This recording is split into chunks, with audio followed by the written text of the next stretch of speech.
નમસ્કાર દર્શક મિત્રો, ગુજરાત સત્યવાર્તા ન્યૂઝમાં તમારું હાર્દિક સ્વાગત છે.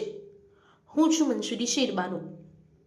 વાઘોડિયાના ટાવર વિસ્તારમાં ગટરો ઉભરાતા ગટરોના ગંદા પાણી રોડ પર ફરી વળ્યા હતા.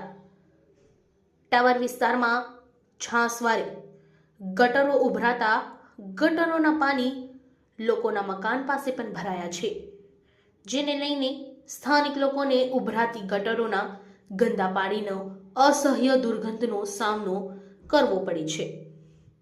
ગટરોના ગંદા પાણી રોડ પર ફરી વળતા રોડ પરથી અવરજવર કરતા લોકોને પણ મુશ્કેલી વેઠવી પડે છે.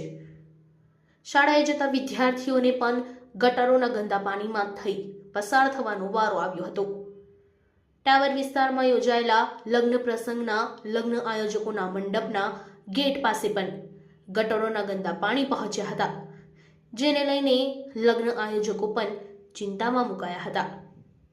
વાઘોડિયા નગરપાલિકા દ્વારા ગટરોના પાણીના નિકાલ માટે ઉભરાતી ગટરોને બંધ કરવા માટે યોગ્ય કામગીરી કરવામાં આવે, પરંતુ થોડાક દિવસોમાં ફરી પાછી જેવી હતી તેવી જ પરિસ્થિતિનું નિર્માણ થઈ જાય છે, જેને લઈને આ વિસ્તારના રહીશોની માંગ છે કે ઉભરાતી ગટરોનું કાયમી ધોરણે નિકાલ થાય.